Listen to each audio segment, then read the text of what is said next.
The local volunteer firefighters did the best they could. As soon as the blaze was reported, they gathered their forces and made their way up the hill to the burning mansion.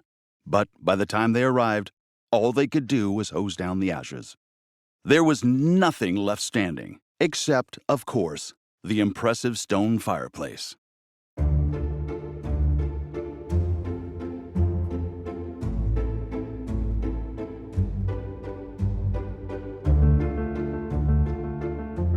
Welcome to The Claims-Free Architect, the podcast that helps architects understand risk and protect themselves and their practice from claims by learning crucial lessons from our archive of over 6,000 past insurance claims. The Claims-Free Architect is produced by Pro-Demnity Insurance Company, whose cause is to champion architects' wise, efficient, and effective management of risk and build thriving practices.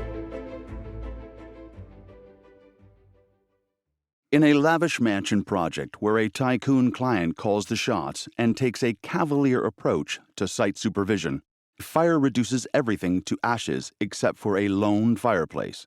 Can an architect be held liable for this blaze when they weren't tasked with supervising construction?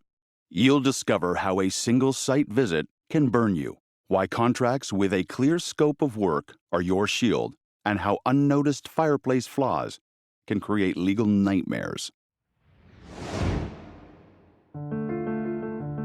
Help your colleagues protect your firm from allegations of errors, omissions, or negligence that may arise from the practice of architecture by sharing the wisdom from our stories. All you have to do is share this episode with one or more colleagues and let them know they can subscribe to our feed in their favorite podcast app.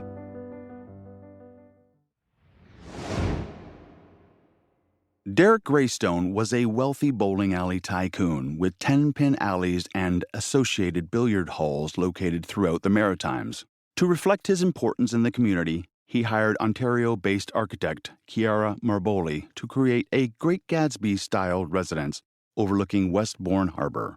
Marboli's portfolio of bespoke residences on the eastern seaboard displayed that mix of elegance and down-east hominess that Greystone was looking for. As the centerpiece of the Greystone mansion, he imagined a 2-story living area dominated by a spectacular stone fireplace. The spectacle created by the monumental fireplace was not at all what Greystone had envisioned, and it forced him and his family to spend more than a year slumming it in a luxury hotel.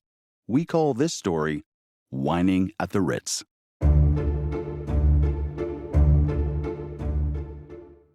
The demolition of the existing structure on the site and the erection of the new house proceeded entirely without the architect's active participation, just as planned.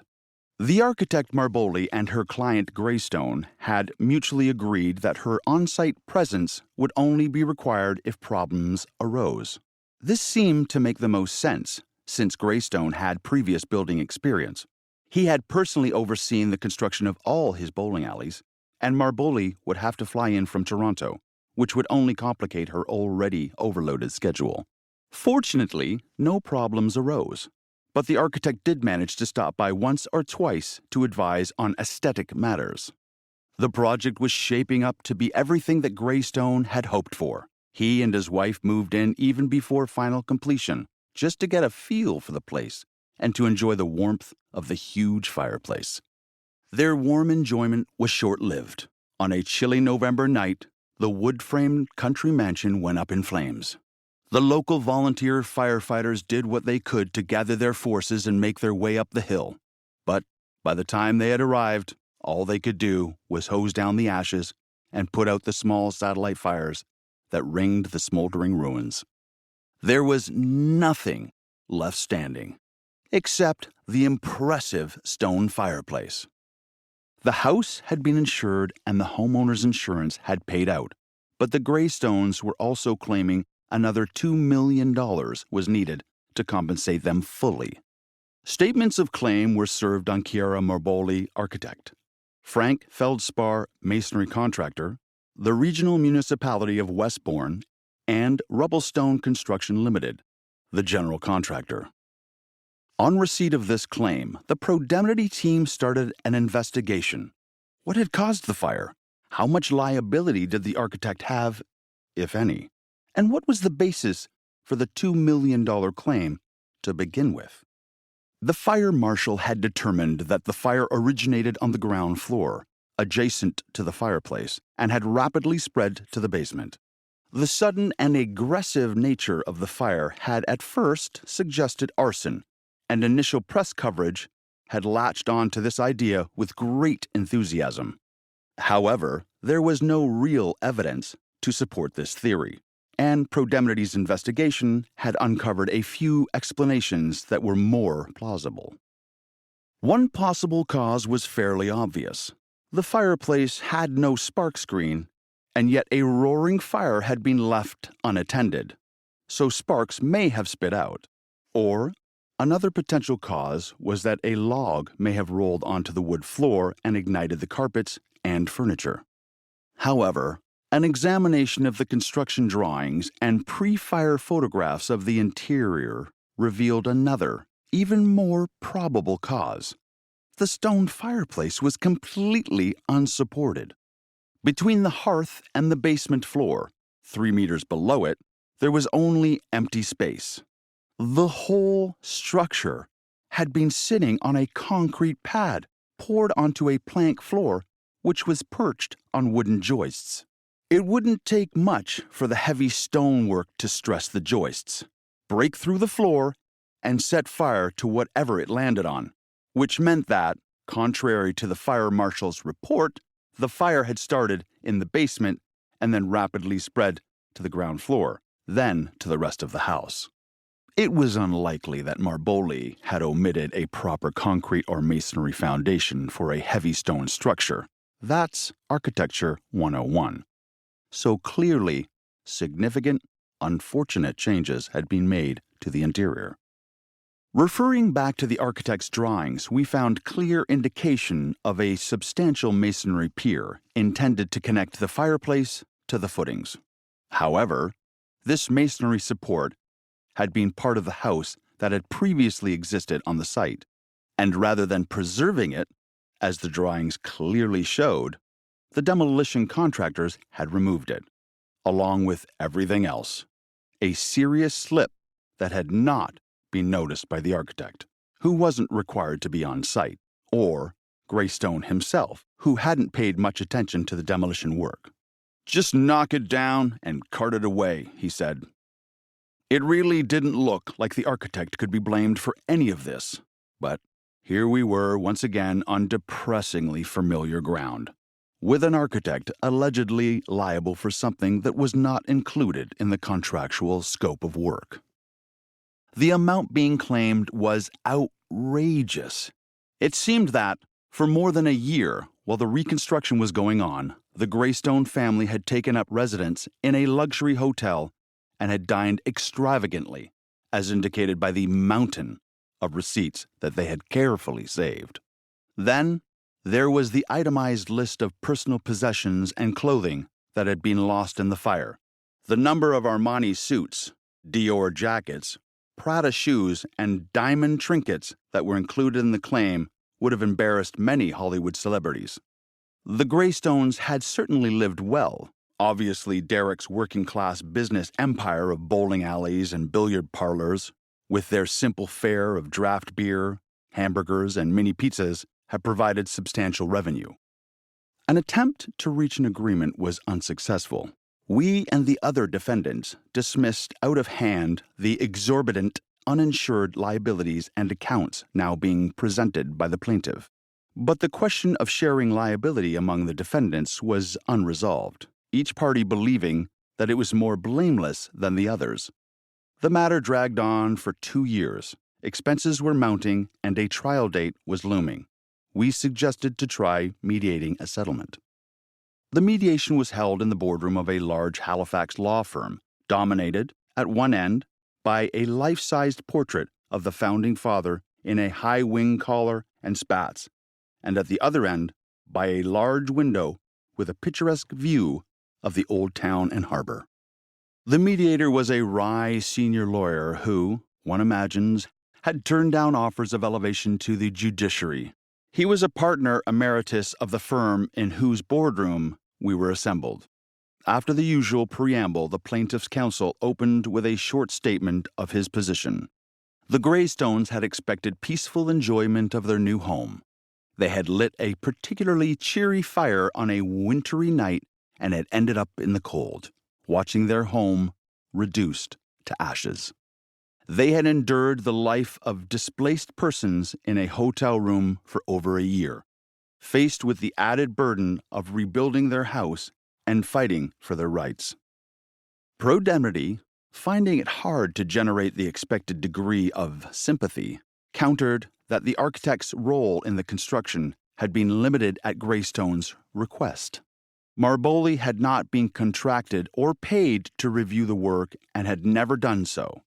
This was at the owner's insistence, since he had preferred to look after things himself. Under the circumstances, it was grossly unfair to blame the architect for failing to observe the lack of fireplace support. This fact should have been obvious to those on site during construction.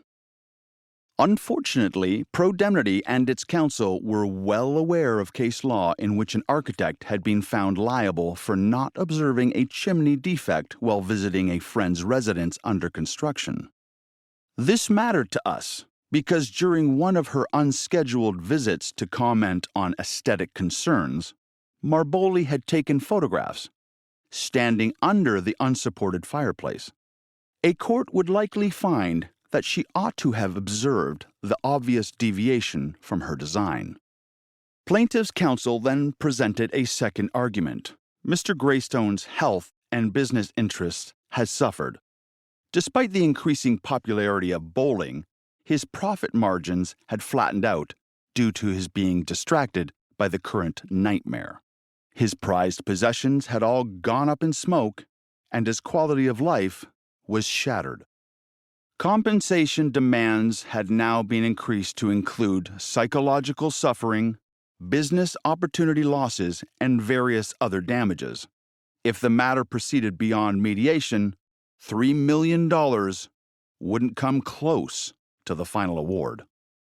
After Greystone's counsel had completed its remarks, and we were in the midst of a short break, two figures strode into the mediation room. The first figure was well-dressed and slight in stature. The second was a bulky figure, casually attired and with a serious demeanor.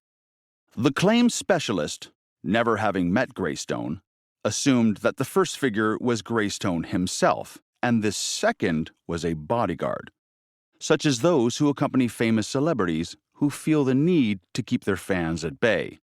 It soon became obvious that the first figure was a second lawyer, and the bodyguard was in fact Greystone. When the mediation resumed, Greystone confined his contribution to staring, quite disconcertingly, at those who opposed his interests, with an expression that was hard to determine, but did not appear to be benevolent. When he needed to instruct his counsel, he gestured with his hand, and they left the room together. The municipality's lawyer was an experienced and affable character, obviously well known to the mediator. He had done his homework and, after conceding that the local inspector should have observed the departure from the drawings, concentrated on the schedule of damages presented by the plaintiff. He had obtained opinions from local real estate agents as to the cost of renting a home for the period that the owners were living in the hotel. Enormous savings would have resulted, even if they had shunned the modest offerings available in Westbourne and rented a large luxury condominium in Halifax. It also turned out that not all the owner's furniture and contents had been totally consumed. Rare wines and liquors had survived, with charred labels, but not necessarily any loss in the value of the contents. The municipality's lawyer pressed on, pointing out that the fire insurance covered the present value of contents, clothing, and so on, and not the replacement cost, which was what the claim was based on. We found this a much stronger legal argument, and more in line with our way of thinking. Another argument in our favor concerned the plaintiff's contributory negligence in leaving a blazing fire unattended for 20 minutes, a fact that Greystone had admitted to the fire marshal on the night of the fire. Apparently, he had been alone at the time and was tinkering with his Mercedes in the driveway when the fire started.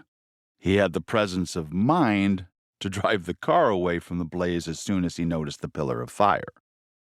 One final item further reinforced the argument of contributory negligence. The rapid spread of the fire, a fact that had incidentally raised original suspicions of arson, had been caused by the careless storage of flammable materials. According to Greystone's testimony, Mrs. Greystone had undertaken the interior finishing without the architect's involvement, using direct labor. For this work, large amounts of construction materials, many of which were highly flammable, such as oil-based paints, varnish, and turpentine, had been stored in the basement, immediately below the fireplace. When the blazing fire weakened the floor joists, the fireplace had crashed down into the basement and ignited the stored accelerants. Ignition was virtually instantaneous. Counsel representing Byrne Rubblestone, the general contractor, spoke next. Taking a confrontational approach to Greystone, he resurrected the already discredited theories of arson and other unpleasantries, but failed to produce any new or revealing arguments. As the fire marshal had already apologized for publicizing his arson theories and had withdrawn them completely, there seemed little point in inflaming passions. After all, the purpose of a mediation is to reach a settlement. The masonry contractor Feldspar was represented by a relatively young counsel who had also little to offer, since her client was uninsured, had no written contract with Greystone, and had made no changes to the fireplace design. Feldspar was unable to remember any occasion when the architect had visited the site during construction and had wondered at times why the usual inspections were not being made. Having been a masonry contractor for 30 years, he claimed that he had questioned Rubblestone about the uncertain support of the fireplace and had been told to just do as instructed. When all arguments had been completed, the defendants' representatives, including Pro-Demnity, met together and, after each had stated their reasons for contributing virtually nothing, due to the innocence of their clients, reality finally crept in. When all was said and done, we believed that any court would award a reasonable sum, probably close to the actual reconstruction costs claimed. The additional uninsured amount was another matter. Something would certainly be awarded, but the amount was open to speculation. Shuttle diplomacy by the mediator was surprisingly quick to resolve the issue, and the matter settled fairly. In his notes, the claims specialist observed that Greystone was single-minded in the pursuit of his objectives and had documented every conceivable expense. He even had receipts for shoe polish. But above all, he taught us a lesson in how to squeeze the maximum amount out of a claim and the importance of keeping records. In addition, there are two other practical lessons to be learned. Lesson number 1. If your client is not prepared to pay for a full review service, avoid site visits and never offer on-the-spot advice. If you visit a site at all, do a thorough review and bill in accordance with your hourly fee rate, irrespective of any contractual obligations. Lesson number 2. Fireplaces and chimneys have caused countless claims that we have had to defend. In almost every case, inspection of the work at the appropriate time would have resulted in the discovery of a built defect, and remedies of the hazardous conditions could have been effected. In Pro-Demnity's experience, courts are unlikely to forgive errors related to such obvious life safety matters as fireplaces in residences.